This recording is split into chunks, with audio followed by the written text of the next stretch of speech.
vous allez bien. Je suis trop contente de vous retrouver aujourd'hui pour une nouvelle vidéo. On est presque sur le départ des vacances. J'ai rassemblé juste derrière moi sur la table du salon toutes les plantes de la maison parce que nos voisins vont venir s'en occuper pendant qu'on n'est pas là. Ils vont venir 2 fois les arroser et je me suis dit que c'était l'occasion de vous faire un petit tour de toutes les plantes d'intérieur que j'ai à la maison. Du coup là je les ai comptées, j'en ai 18, il y en a des grandes, il y en a des petites, il y en a plus que j'ai en double, mais voilà, je vais vous faire un petit tour et après je vais en profiter pour vous faire un petit tour dans le jardin. Donc voilà, une vidéo végétale, c'est parti. Donc voilà ma petite collection de plantes d'intérieur qui n'est quand même pas si petite que ça vu qu'il y en a 18. Je me suis fait un petit mémo sur un calepin pour vous donner le nom de chaque plante. Il y en a que je connais par cœur, il y en a d'autres qui ont des noms un petit peu scientifiques. Donc voilà, je me suis fait un petit mémo pour vous dire le nom exact de chaque plante.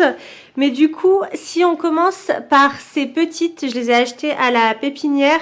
Ils ont un petit stand où ils vendent des mini plantes qui sont vraiment en format réduit au début à 80 centimes pièce. Et il faut les faire pousser et après les rempoter. Donc celle-ci, c'est une Tradescantia zebrina, plus communément appelée misère. Je la trouve trop jolie avec du coup ces zébrures vertes et un peu rose. C'est rigolo parce que quand elle pousse, le rose est presque blanc et on voit qu'après il se transforme en violet. Et regardez le derrière, c'est tout violet. Franchement, c'est magnifique. Ensuite, celle-ci, c'est une peperomia. Très mignonne aussi. Elle fait un peu plus plante grasse. C'est un peu plus épais, mais toujours avec des petites rainures qui sont très jolies. Ensuite, celle-ci, c'est une Phytonia. Regardez comme c'est joli. On voit bien toutes les petites nervures roses. Franchement, c'est magique ce que la nature réussit à faire. Celle-ci, vraiment, je l'adore. J'ai trop hâte qu'elle devienne super grande. Ensuite, ici, on a un piléa. J'en ai 2 des piléas. Ça se bouture hyper facilement. Là, il n'y en a pas parce que j'en ai fait un il n'y a pas très longtemps. Mais ça fait des petits rejets au pied des piléas. Et comme ça, on peut l'extraire et le mettre dans un nouveau pot. Celle-ci, c'est une chaîne de cœur, mais qui est un petit peu mal en point. Pour tout vous dire, elle était en haut sur la chaudière et j'oublie un petit peu de l'arroser. Elle est un petit peu trop haute pour moi, donc je pense qu'il va falloir que je la change de place. Je ne crois pas qu'elle soit morte, mais voilà. Elle manquait un petit peu d'eau sûrement. Ensuite, celle-ci, il semblerait que ce soit de la même famille que les piléas. Ça s'appellerait un piléa à petites feuilles. Et pour le nom scientifique, un Pilea microphylla. Je trouve ça vraiment très joli. Ça aussi, il était positionné au mauvais endroit. Il avait perdu pas mal de feuilles. Il avait besoin de pas mal de lumière et de pas mal d'eau. Et on l'avait mis dans un coin où il n'y en avait pas assez. Mais depuis que je m'en suis rendu compte et que j'ai changé sa position, il a complètement repris. Il est devenu tout vert. Donc voilà, j'ai hâte que ça redevienne bien vert partout. Mais je trouve ça trop joli.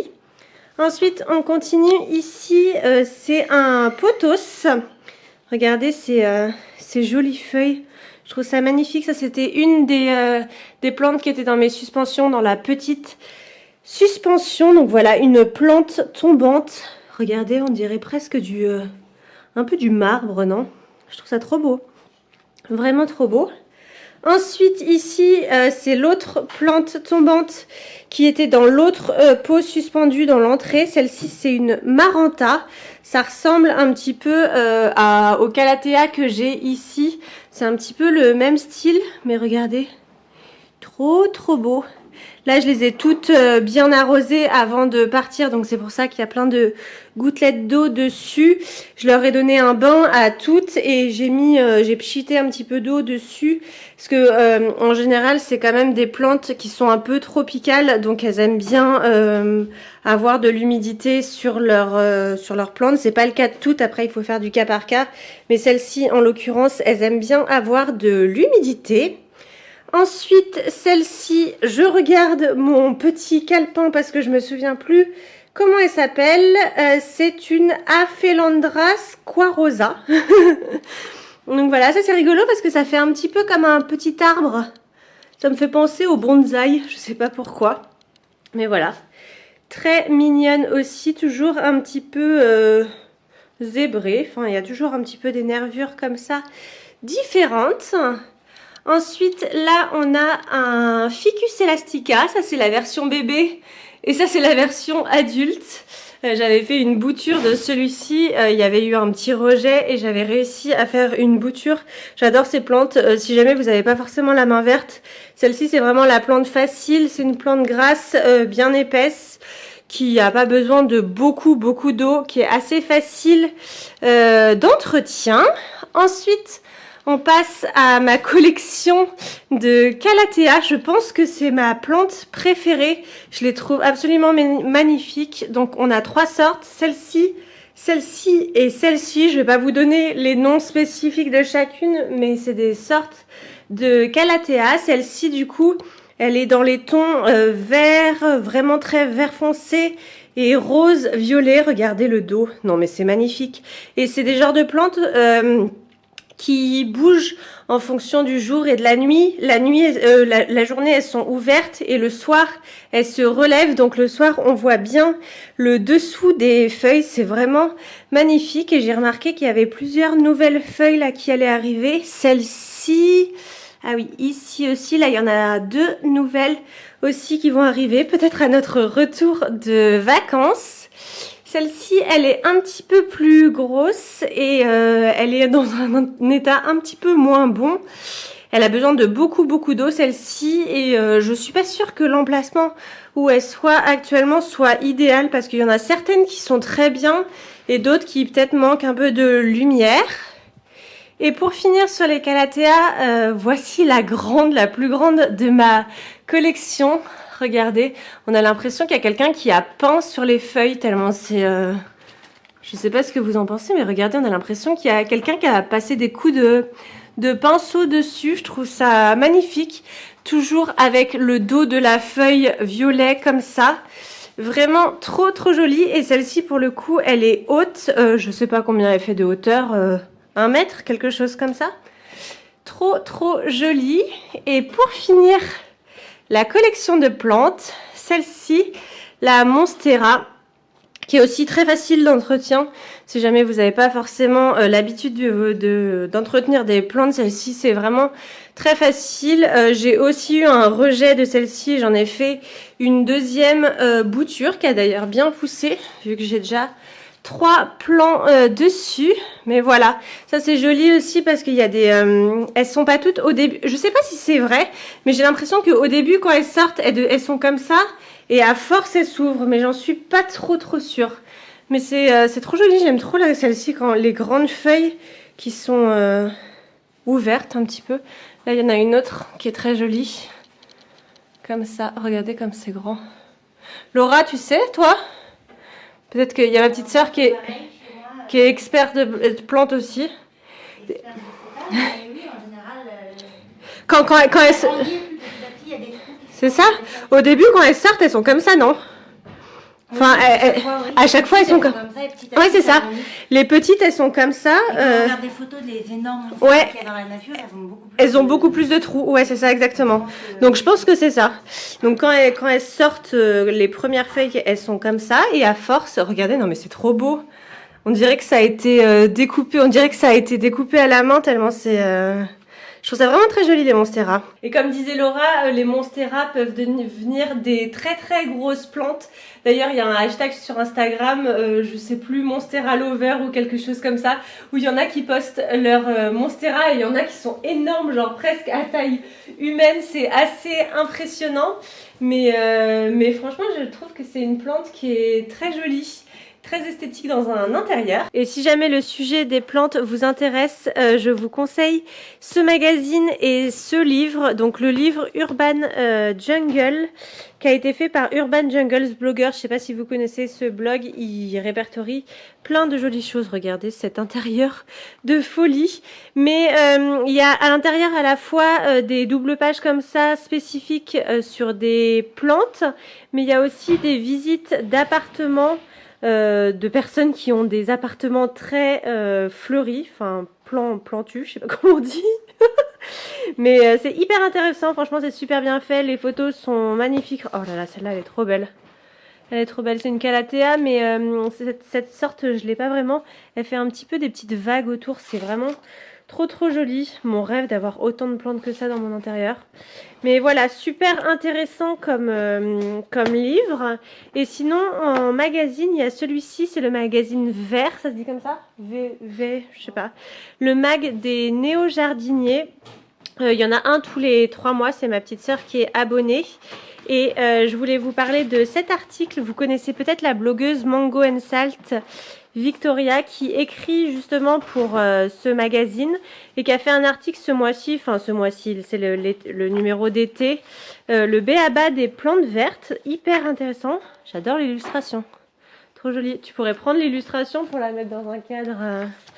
Et donc voilà, le b.a.-ba de la plante verte. Et j'aimais bien ce truc-là, quelques variétés idéales pour débuter. Il y avait justement la Monstera et le Ficus elastica dont je vous parlais juste avant.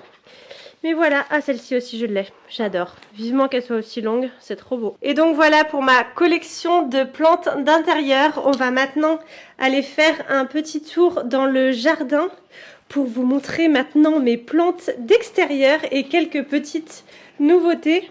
Ah oui, j'en profite pour vous montrer notre nouveau tapis qui vient de chez Ikea, je le trouve trop mignon, tout coloré. Mais voilà du coup à quoi ressemble notre jardin actuellement.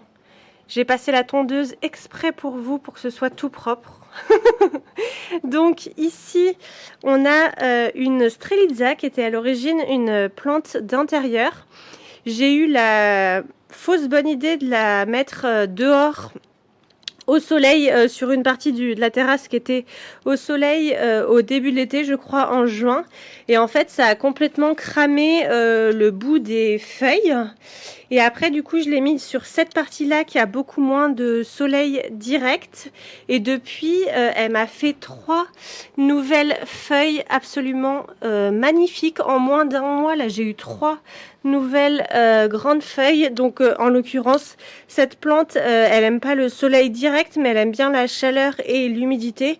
Donc, en extérieur, en été, c'est idéal. Mais voilà, pas de soleil direct. D'ailleurs, je sais pas s'il faudrait que je coupe les anciennes feuilles qu'on cramait et laisser uniquement celles qui sont neuves. Ce serait peut-être une bonne idée. Mais ensuite, on arrive à la partie plantée. Donc ça, c'est des hortensias. On en a planté 2 l'année dernière. On a été un peu surpris de ne pas avoir de fleurs cette année. Mais il semblerait que ce soit normal sur des jeunes hortensias qui viennent d'être plantées de ne pas avoir des fleurs dans les 2 premières années. Donc voilà, pas d'inquiétude. Ils ont quand même bien...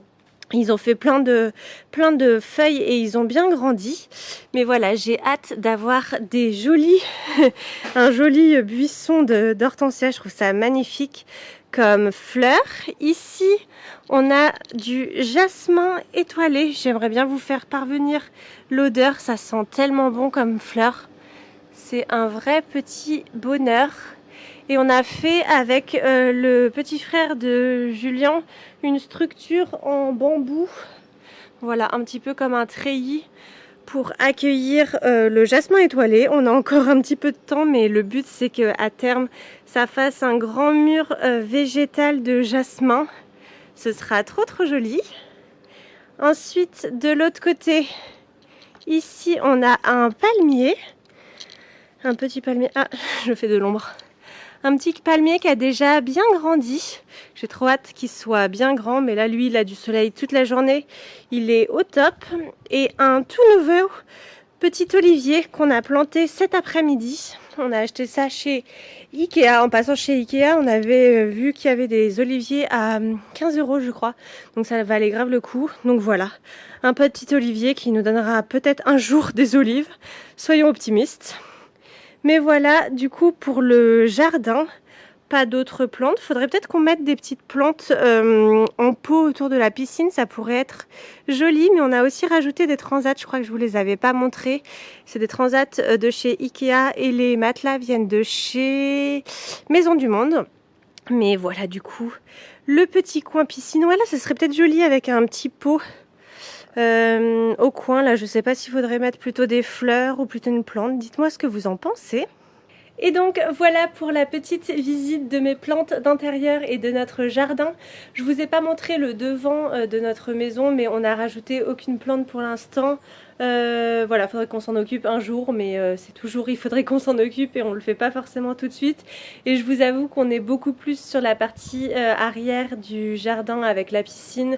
Et là pour le coup on n'a aucun vis-à-vis de ce côté-là, donc c'est quand même assez agréable. Donc on s'est pour l'instant concentré sur ce côté-là du jardin.